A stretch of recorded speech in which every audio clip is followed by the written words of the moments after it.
everybody, and welcome to what I affectionately call the Shine Shack here on the Rancho. Many of you that are subscribers of mine have been here for years, and you remember what I call the glory days, 2013, 14, 15, and 16, where moonshining was really the backbone of one of the main things that I did here on the channel. And it was a lot of fun.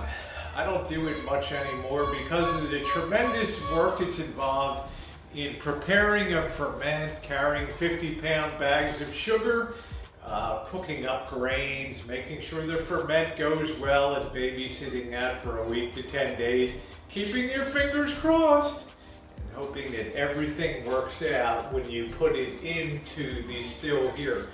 But what I'd like to talk about today, I get a lot of questions every year because my videos still get a lot of play on YouTube. How exactly does this still work? And I'm going to explain that in this video. There's really two types of stills that are out there for making alcohol. One of them is called a pot still, where they have a very big pot. They'll put a lid on it and have what's called a arm.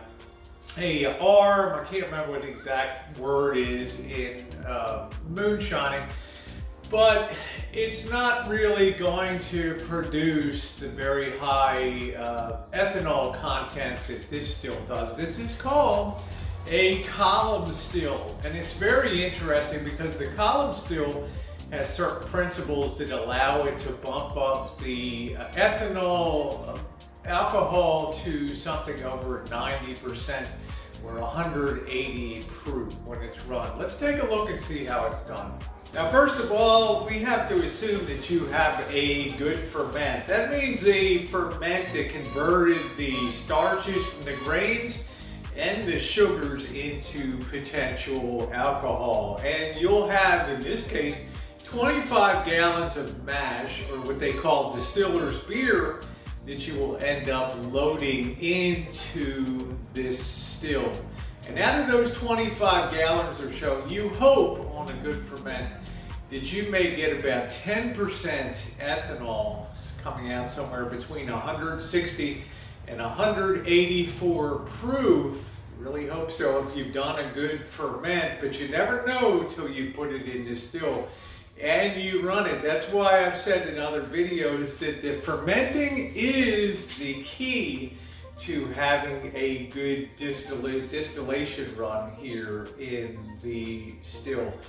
You'll notice here, this is the big pot. This was made by Hillbilly Stills in Barlow, Kentucky. Copper and stainless steel. It's a top of the line unit. And it's been my baby for the better part of, well, 8 years.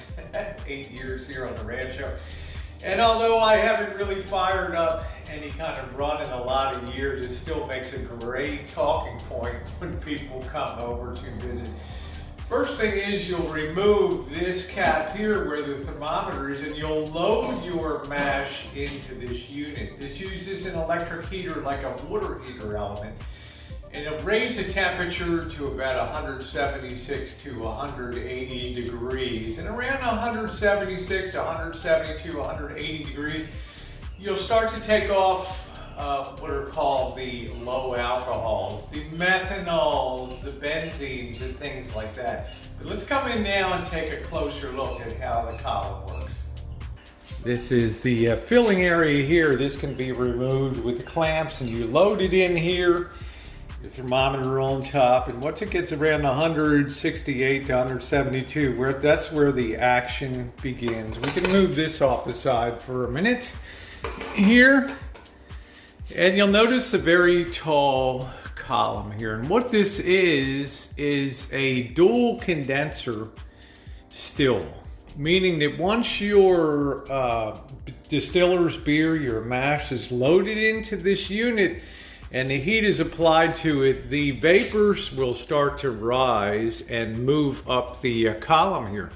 But you don't immediately want them to go over the other side and be captured and come out what's called the parrot here. You want to make sure that there's something called refluxing here, where you keep circulating the alcohol starts to rise, the vapors here, and you want to make sure that drops back down so that you can concentrate your alcohol at the top of the still here. To do that, and to make sure that those vapors condense and fall back in, you have a water jacket in here, and you can see the line on the inside here. This is a jacketed column that has an inner column inside of it. The water circulates around, the cold water, and as the vapors rise and you have that water jacket using the cooling water, it causes the vapors to drop back down. And people will typically reflux for about a half hour or so, until such time as they think that they've concentrated the alcohols towards the top of the mash inside the distiller's beer. Once that happens, they'll reduce the water on this jacket here and lower that down sometimes to nothing, and that will cause the vapors to not come back down here, but to go over the side and come down to what's called a secondary condenser. And this is the water jacketed. This is also water jacketed here. And when the vapors hit this jacket, with the cold water circulating on the outside, it causes those vapors to condense, and the very high proof alcohol comes down here, and it starts to collect in what's called the parrot, and then you take it off of here. And this is a proofometer here, which actually floats, and I'm going to put a card and a link here so that you can see my big video called From Grains to Glass, and it's gotten a lot of views, and you may enjoy seeing the whole process. But this floats up and down on top of the ethanol, and it helps direct, it helps you know how the proofage is coming on there. Well, there's a couple other things to note, but we're not going to get technical, but you've got the idea. Double jacketed here for dual condensing, and then the offtake. I sure want to thank you for being along. Your thumbs up are most appreciated. Will I do another run? Well, who knows? It's always fun to do that. But I hope this overview was helpful to you of how a column still works. A double condensing column still. Your comments, questions are certainly welcome, and thumbs up are most appreciated. Thanks for watching, everybody.